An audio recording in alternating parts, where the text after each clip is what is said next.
Mamlaka ya udhibiti wa maji na nishati hapa nchini EWURA imetoa ripoti ya utendaji wa mamlaka za uzalishaji wa maji hapa nchini kwa mwaka wa 2024-2025. Ripoti ambayo huwa inatolewa kila mwaka kupima utendaji wa kazi wa mamlaka za maji hapa nchini. Katika ripoti hiyo kunaonyesha kuna maeneo ambayo mamlaka zimefanya vyema, lakini kuna maeneo ambayo bado kuna kazi kubwa inapaswa kufanyika. Mathalan, kumekuwa kuna ongezeko la wateja wengi kuunganishiwa maji katika kipindi cha mwaka huo wa fedha wa 2024-2025. Lakini pia hata uzalishaji wa maji unatajwa kuongezeka kwa asilimia nyingi za kutosha na kuonyesha kwamba bado kuna jambo ambalo jema linafanyika. Lakini licha ya maeneo hayo kuonekana nafanya vyema, kuna tatizo kubwa la upotevu wa maji ambalo kila mwaka linaonekana kuzidi kukua, tofauti na wengi ambavyo walidhani ilipaswa kudhibitiwa kutokana na uwepo wa teknolojia na hasa ukuaji wa teknolojia yenyewe na mambo kuwa yamepiga hatua. Hivyo hakukuwa na ulazima leo kusikia kwamba takriban asilimia 42 ya maji ambayo yamekuwa yakizalishwa yanaendelea kupotea. Kwa nini hali imeendelea kuwa hivyo? Ndilo swali ambalo wengi wanajiuliza, nyakati hizi ambazo mamlaka pia zikipambana baadhi yao kuhakikisha kwamba zinafikisha maji kwa wateja, ilhali ya kwamba maji yenyewe hayapo. Nini kinaweza kufanyika kudhibiti hali hii na hatua gani za kitaalamu zinafaa kuchukuliwa ili nchi iendelee kupiga hatua na kujivunia kile ambacho kipo kama rasilimali maji, ambayo tunaambiwa katika miaka ya usoni dunia inaweza ikaingia katika vita ya kugombea rasilimali maji na si vita tena vya kushikiana mtutu. Naitwa Nurdin Selemani na kualika kwenye uchanganuzi kwa siku hii ya leo, kutupia macho ripoti hiyo kitaalamu na nini kiweze kufanyika.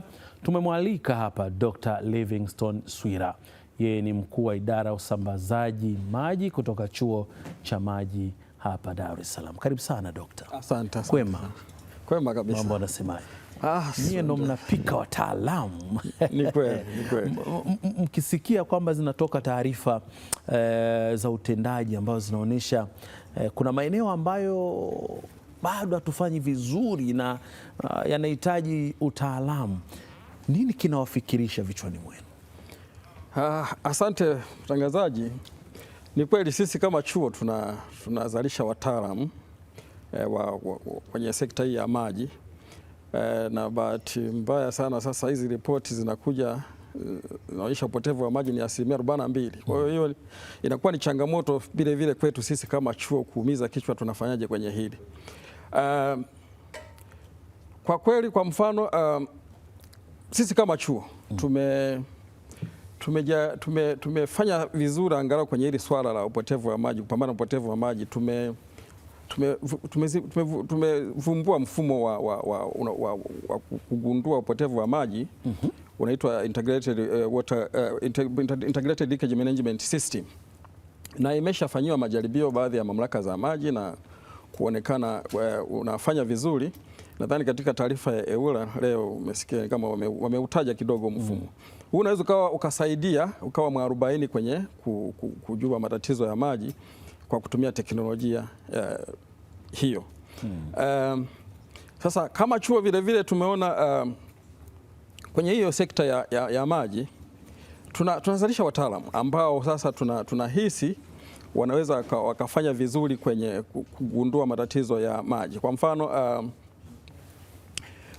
tuna kozi pale ambazo zingine zinahusiana sana na mambo ya upotevu wa maji na living water zipo pale na mambo mengine. Sasa yote hayo tunajaribu kufanya ili tuone namna ya kupunguza tatizo hili la maji, lakini nazo mamlaka hizi zijitahidi, kwa sababu haya maji tunazalisha kwa gharama kubwa.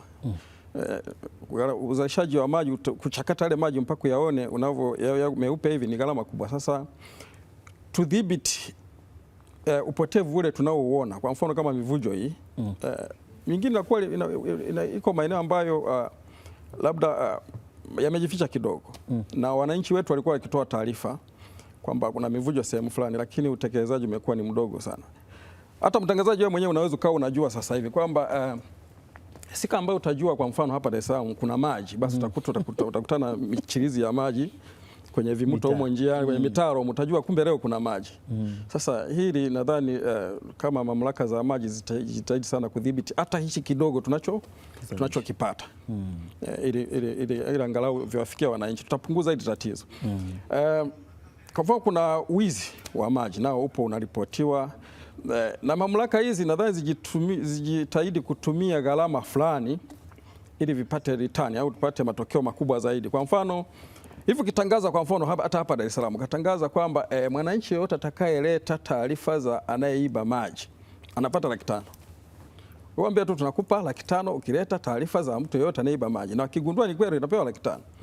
Hii nadhani ndani ya mwezi utaona kitakachotokea hapa. Okay. Tutagundua kama ni wizi wa maji, tutagundua wanaoiba, tutapunguza tatizo. Lakini vile vile kuna miundombinu chakavu sana mingine ambayo ni ya muda mrefu kiasi kwamba maji yakija na pressure ile kutoka kule kwenye chanzo inapasuka sana. Ndio mingine anaweza kana jitahidi wanaziba, lakini inapasuka. Kwa hiyo nadhani kuna kuweza kubadilisha hiyo miundombinu ya zamani, angalau tuweke mapaipu hata ya kisasa kidogo ili kupunguza tatizo. Dr. Swila, hapo kwanza turudi kwenye ule mfumo ambao unagundua upotevu wa maji. Manake hii sana inatuonyesha kwamba umuhimu wa teknolojia, na nyewe watu ambao mpo chuo mmefanya jambo kuhakikisha kwamba inaleta tija. Kwa nini sasa tumekwama kuutumia ipasavyo ili utupe matokeo yanaonekana yatakuwa matokeo chanya na tukadhibiti wa umengo? Kwa sababu mwenyewe umegusia uzalishaji wa haya maji mpaka anafika kwa mteja ni gharama kubwa. Lakini akiishia njiani, manake baadaye yule mtu kwenda yaende nyumbani kwake alipie bili, yote atakuwa yamepotea. Ndio.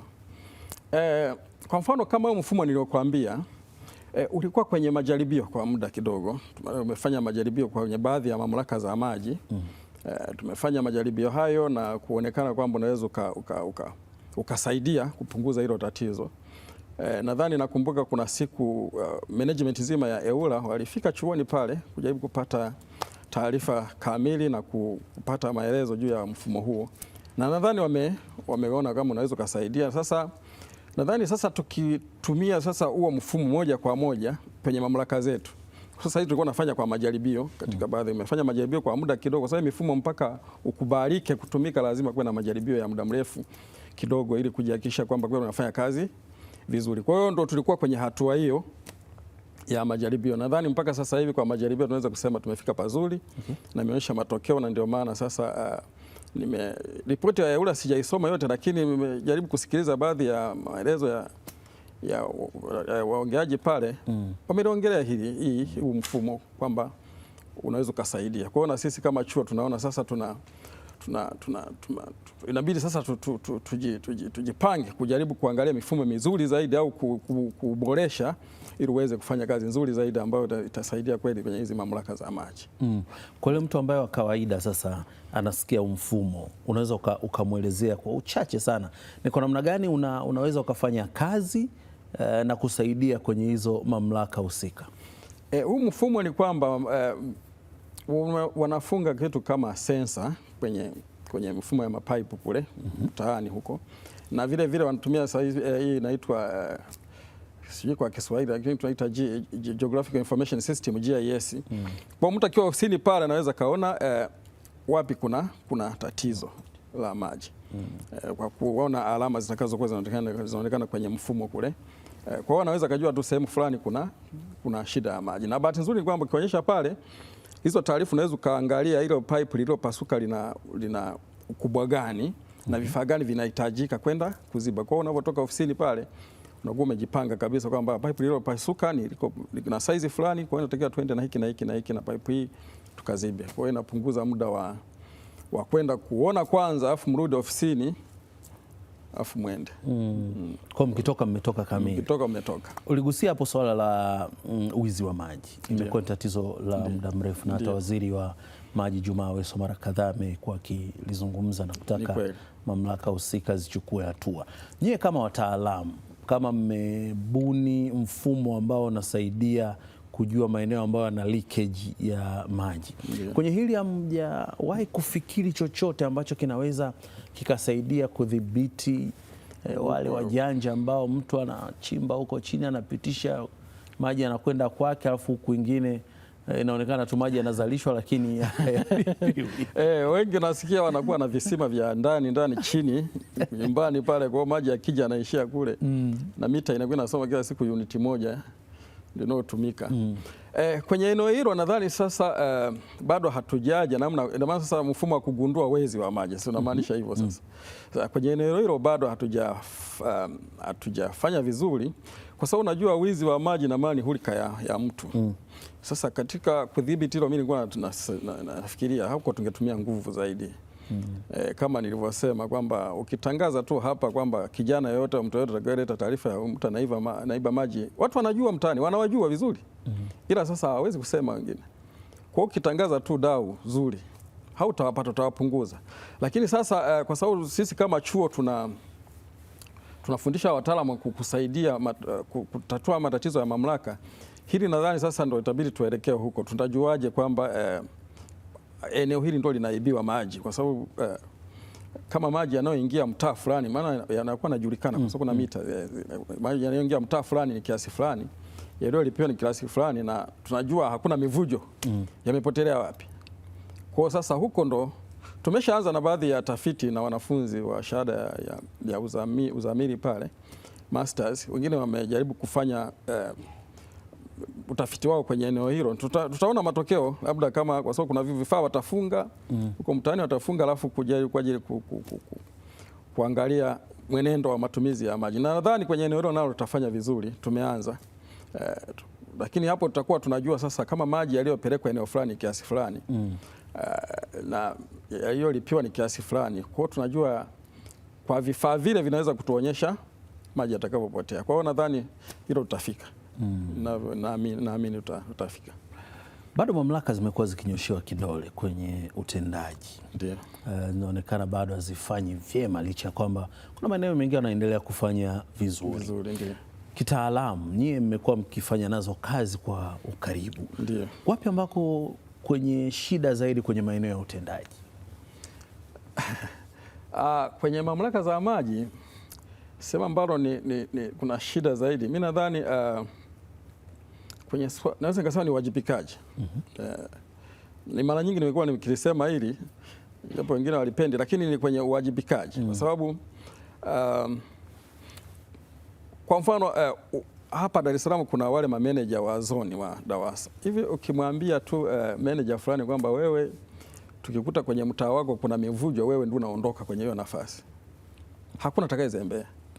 Kwa mimi nasema kwenye uwajibikaji nako wangekazia sana kwenye uwajibikaji, matatizo mengine angepungua kwenye eneo hilo. Kwa hiyo mimi naona kwenye mamlaka nyingi zinajitahidi sana, zingine zinajitahidi kweli, lakini zingine zile ambazo zinafanya vibaya, mimi nadhani wangekuwa wakali zaidi kwenye swala la maji. Kwa sababu natumia lugha hiyo ya kuwa mkali kwa sababu najua gharama za kuchakata yale maji kutoka kuwa machafu vile mpaka kuwa meupe ni gharama kubwa. Sasa tukiwa tunayaachia yanapotea, na ina maana sasa na mamlaka ukusanyaji mapato mdogo, kwa mamlaka utendaji kazi wako unakuwa uwezo kawa mzuri tena, kwa sababu mapato hampati yale mliokusudia. Kwa hiyo nadhani kwenye uwajibikaji ndio kuna mambo mengi hapo ambayo naona labda inaweza kuwa ndio shida.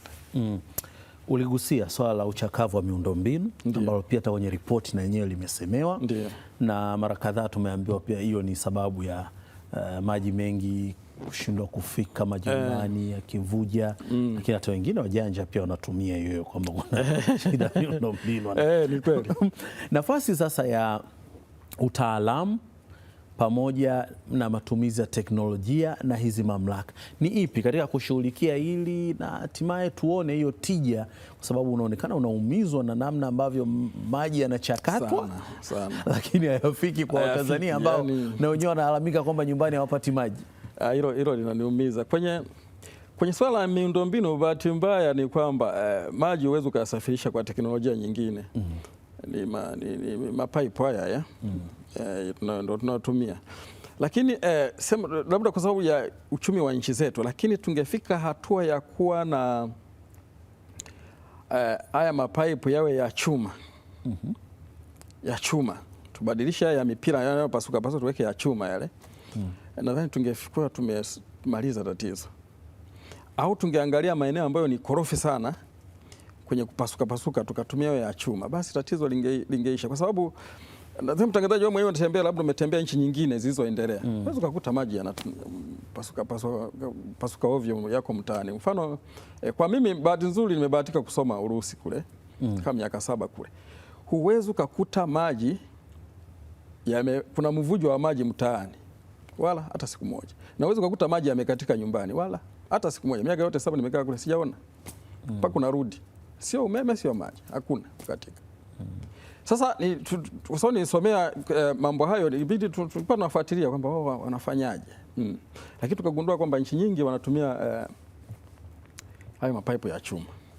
Sasa labda kwa sababu uchumi mkubwa, lakini yanaonekana yanaweza kukaa muda mrefu zaidi ardhini, alafu na yasipasuke ovyo kwa msukumo au pressure ya maji yote inayopita kwenye ile mapaipu. Hii inasaidia sana yasinani. Kwa hiyo kwamba teknolojia kwenye mapaipu machakavu, miundombinu chakavu hii kama mapaipu haya ni kuyabadilisha tu nadhani. Nakumbuka zamani yalikuwepo haya mabomba ya chuma lakini mambo yalivyokuja tukahama kutoka kwenye utamaduni huo. Tulikuwa nayo, ni kweli nakumbuka. Tumekuja kwenye utamaduni mpya kutumia haya sasa mabomba ya mipira haya. Tulikwepa gharama ama tulibebwa na usasa? Unajua gharama ya kuyaweka yale ni kubwa zaidi. Sasa unaona sasa tukitumia bilioni kadhaa tunaweza kuweka ya mipira alafu akasambaza kwa watu wengi zaidi kuliko yale ambayo wangefika umbali mdogo. Sasa naona bora tufike huko, lakini sasa yale ni kwamba kuna wakati anafika anachoka, maji yakipita kwa pressure kubwa yanapasuka na amekaa muda mrefu sana. Kwa mfano kwa hapa Dar es Salaam mengi ya muda mrefu kwa hiyo bado inatusumbua hiyo. Ndiyo. Wakati ambako ripoti zinatolewa zikionyesha mafanikio na shida zilizopo, maana yake kwamba lazima kuna tathmini kubwa zaidi endelee kufanyika ili mamlaka zenyewe ziongeze ufanisi kama ambao umesema, na swala la uwajibikaji. Umelalamikia zaidi uwajibikaji, unasema ukisema hivyo kuna wakati mwingine watu wanakukasirikia lakini unaambia hata kama ikiwa chungu ndo dawa, lazima tuambiane ukweli ili tuweze tu kusonga mbele kama taifa. Tupo pia katika mtanziko tukiwa kwenye nyakati za mabadiliko ya tabia nchi. Tukipata shida kidogo ya kuchelewa kwa mvua tunakosa maji. Tukishakosa maji, usambazaji na wenyewe haupo. Heka zinakuwa nyingi, lakini tunaambiwa kwamba tuna upotevu mkubwa sana wa maji. Kipi ambacho sasa kinabidi kifanyike ili tuondokane na hiki kilio cha kila siku cha kusema kwamba tunapoteza maji, mvua isiponyesha wananchi hawapati maji? Tutajenga mabwawa ili kusaidia kutunza maji ili wananchi wapate maji miezi yote 12, lakini bado imekuwa ni shida. Kwenye swala upotevu maji nadhani tuliongelea sana, lakini sasa tuje kwenye ile swala la kukiwa na kaukame kidogo tu, kwa mfano mtu wa Ruvu pale ukicheza kidogo tu Dar es Salaam. Sasa ile Ruvu ilijengwa kwa ajili ya kukidhi kiwango idadi ya watu wa kipindi kile. Sasa hivi Dar es Salaam kuna idadi kubwa ya watu. Sasa kwa kile chanzo kimoja tu ambacho nacho kikiyumba kidogo tunayumba. Sasa ni vizuri sasa tukafikiria vyanzo vingine. Bahati nzuri serikali vile imeanza ujenzi wa bwawa la Kidunda huko. Nadhani lile linaweza ikasaidia sana kuongeza kiwango cha maji kwa hapa Dar es Salaam. Lakini vile tunaweza kufikiria kuyatoa mto Rufiji ambao ni kilomita kama 180 kutoka hapa. Naweza kuyatoa tukafika hapa. Lakini sasa hivi serikali imekuja tena na grid ya maji ya taifa. Hii ikifanyika vizuri sana, hii itasaidia sana kupunguza tatizo, kwa sababu kama chanzo kwa mfano kitatukua ziwa Victoria, ziwa Tanganyika, ziwa Nyasa, yale hayakauki. yale maziwa hayakauki. Kwa hiyo ina maana ni kwamba maji yakipungua mikoa ya huku ya kule ndio yanakuja huku, maji yakipungua mikoa fulani ya kule na yanaenda huko, inaweza kupunguza tatizo. Lakini kwa hapa Dar es Salaam bado vile vile tuna mto Rufiji ambao mara nyingi haukauki. Tunaweza bahati nzuri na bwawa limejengwa, naweza kawa ni chanzo kutoa maji pale kuleta hapa, na bwawa la Kidunda. Tukifanya hii miradi ikikamilika, tatizo litakuwa limepungua, angalau Ruvu ikicheza huku kelele zitakuwa sio kama sasa hivi zilivyo. Kwa hiyo ni kwa maana nyingine ni kwamba inabidi tuje kwenye vyanzo vipya vya maji. Huu mto Ruvu tutumie tu kama ziada, lakini tufikirie vyanzo vikubwa zaidi kwa idadi hii tulionayo ya watu kwa hapa Dar es Salaam. Wataalamu natuambia baada ya miaka kama 100 huko mbele, vita kubwa itakuwa ni rasilimali ya maji. Hebu tuambie kitaalamu, kwa nini mnatuambia hivyo? Mnatutisha tu? Shida ni kwamba idadi ya watu duniani inaongezeka kwa kasi. Vyanzo vikibaki vile vile vya maji, na bahati mbaya zaidi ya mabadiliko ya tabia nchi yanaathiri hata vyanzo vile vilivyokuwepo ambavyo tunavitegemea. Kwa maana hiyo ni kwamba baada ya miaka kadhaa, kwa idadi hiyo ya watu itakavyokuwepo wakati huu, hivi vyanzo havitatosheleza, kwa sababu viongezeki zaidi, vinapungua kwa sababu ya mabadiliko ya tabia nchi. Nadhani ndio maana tunasema kwa huko mbele kutakuwa na hiyo vita ya maji. Nadhani kuna taarifa huwa mnazisoma, kwa mfano ile Misri ni wakali sana ukigusa ule mto Nile.